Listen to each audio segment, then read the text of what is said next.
when First Lady asked me to be one of these young ladies up here today, she had no idea who she was choosing.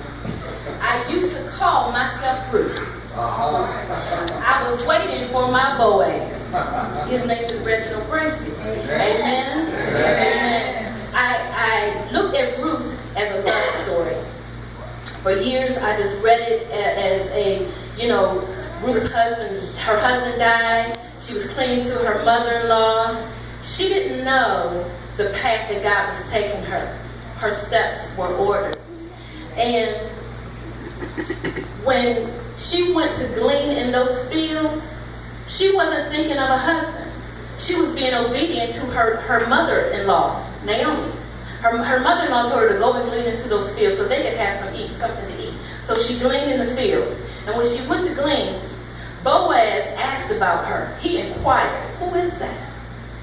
She was very meek, I believe. She didn't take much for herself. The servants told Boaz, she only takes a little bit of water. She breaks to take a little bit of water. Boaz said, no. Let her go and get some bread and dip that bread in some red wine vinegar. Amen. He was blessing her in the future.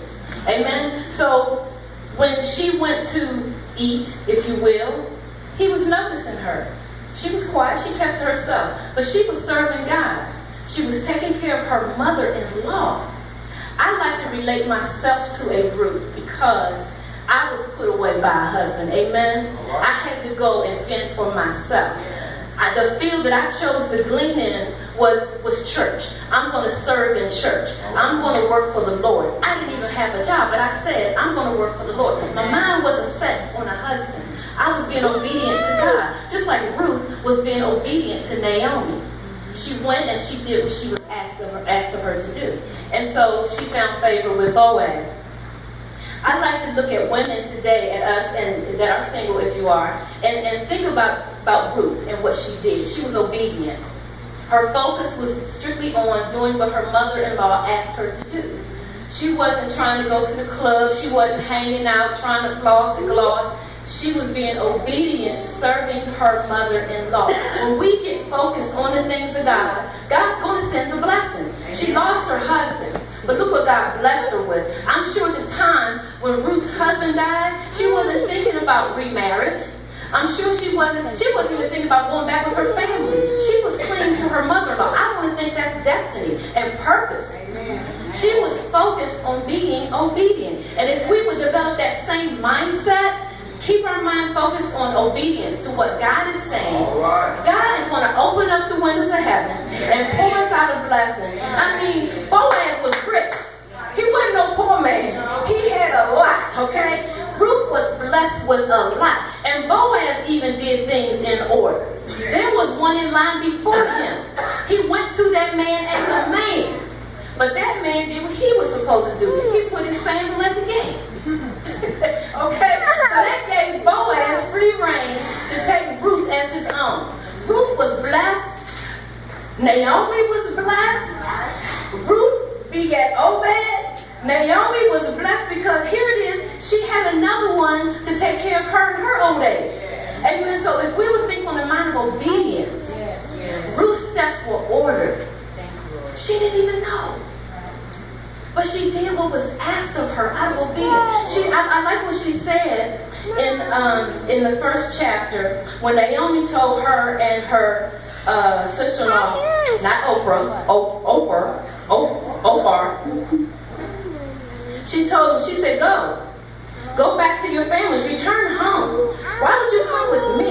Am I going to have any more sons who would become your husbands? Return home, my daughters. I'm too old to have another husband. Even if I thought there was still hope for me, even if I had a husband tonight and then gave birth to sons, would you wait till they grew up? Would you remain unmarried for them? No, my daughters. It is more bitter for me than for you because the Lord's hand has turned against me. Naomi didn't even know what the future held. Amen? At this they wept aloud. Again, then Orpah, she kissed her mother-in-law goodbye, but Ruth clung to her. In verse 16, verse 17, she says, where you die, Ruth says, where you die, I will die. And there I will be buried. May the Lord deal with me, be it ever so severely, even if death separates you and me. Naomi was taken care of in her old age. Amen? Ruth followed the steps that were ordered by God. And if we would just think on that mindset, if we would just follow the word of God, our steps are ordered if we follow them. The word is our example. This is our, my dad used to say the Bible, basic instructions before leaving earth. It is. When we say we don't know what to do, there's a book. All our instructions are here. I don't care what the situation is, what we're going through, the instructions are here. Get yourself a good concordance. Use it. Do some research. Whatever subject it is, whatever issue, you can find it in the book of life. The word is to sustain us. It's to keep us. But if we will keep our minds stayed on Jesus, Jesus, our steps are ordered in the Lord.